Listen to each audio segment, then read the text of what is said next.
1. Wednesday, May 1st, 108 days until I can leave. Some people are natural storytellers. They know how to set the scene, find the right angle, when to pause for dramatic effect, or breeze past inconvenient details. I wouldn't have become a librarian if I didn't love stories, but I've never been great at telling my own. If I had a penny for every time I interrupted my own anecdote to debate whether this actually had happened on a Tuesday or if it had in fact been Thursday, then I'd have at least 40 cents, and that's way too big a chunk of my life wasted for way too small of a payout.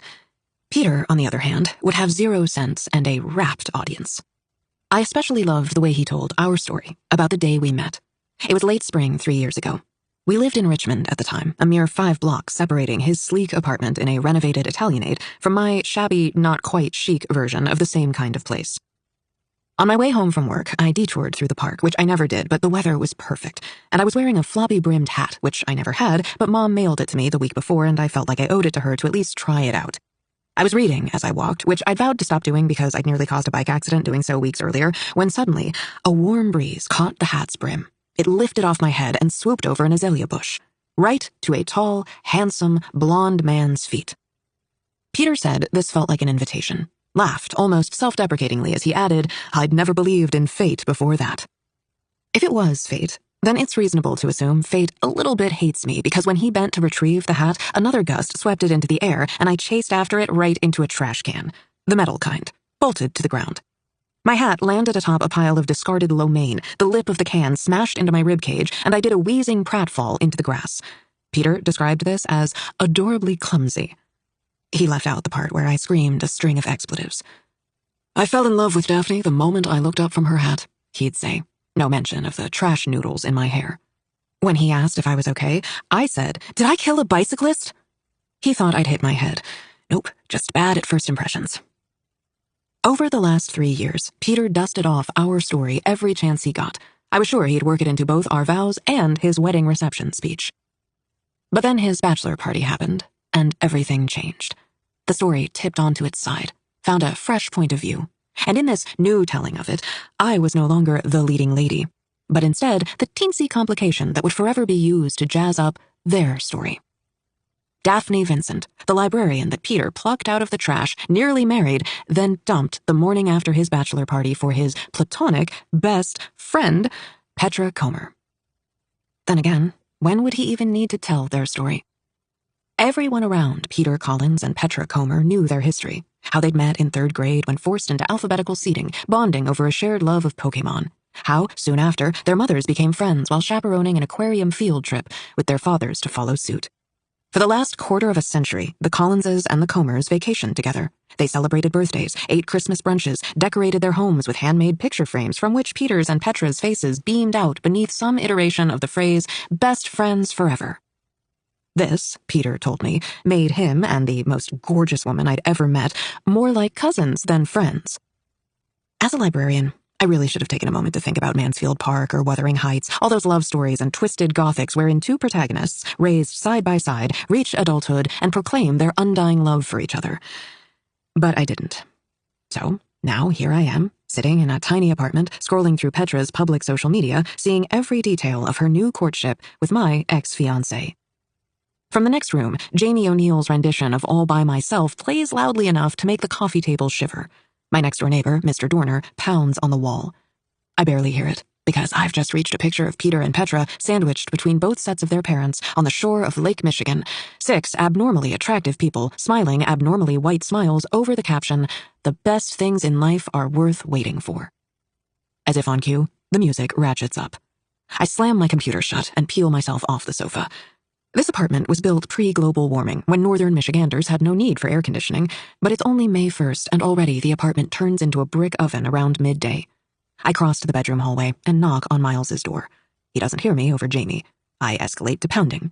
The music stops. Footsteps shuffle closer. The door swings open, and a weed fog wafts out. My roommate's dark brown eyes are ringed in pink, and he's in nothing but a pair of boxers and a funky knitted afghan wrapped around his shoulders like a very sad cape. Considering the overall climate of our hotbox apartment, I can only assume this is for modesty's sake. Seems like overkill for a man who, just last night, forgot I lived with him long enough to take a whole-ass shower with the door wide open. His chocolate brown hair sticks up in every direction. His matching beard is pure chaos. He clears his throat. What's up?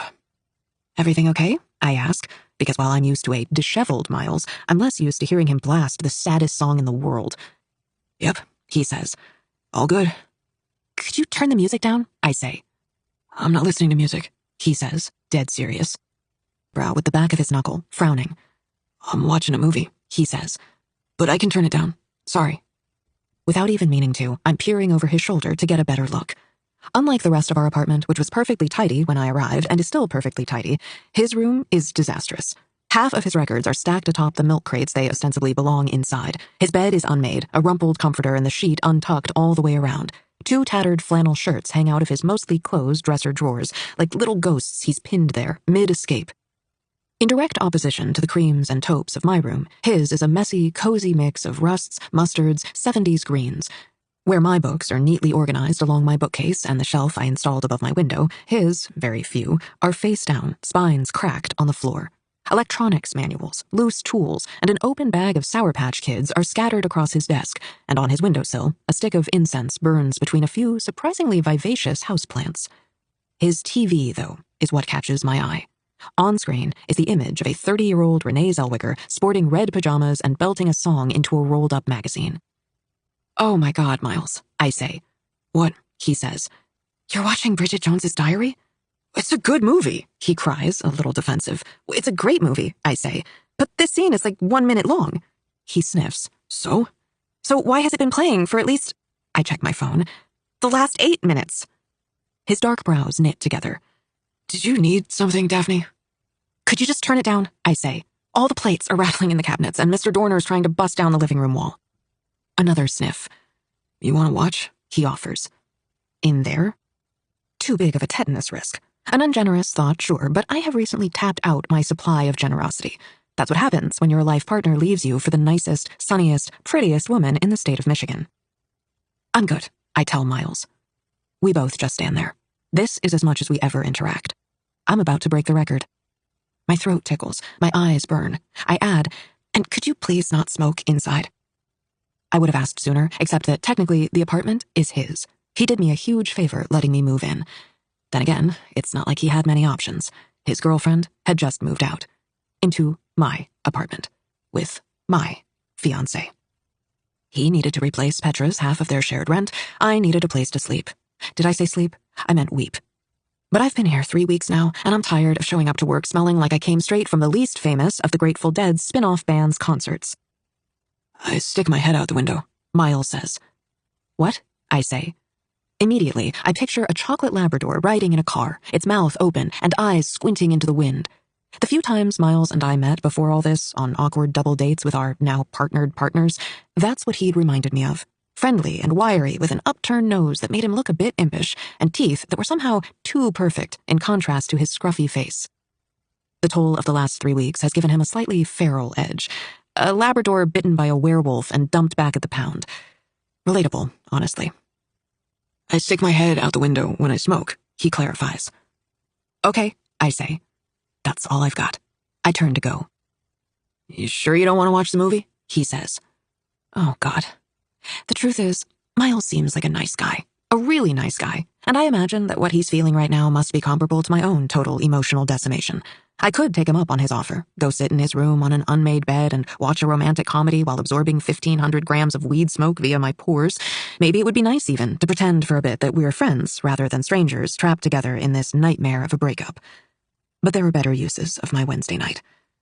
Maybe some other time, I say, and go back to my computer to continue looking for new jobs, far away from Peter and Petra and far away from Waning Bay, Michigan. I wonder if Antarctica is in need of a children's librarian.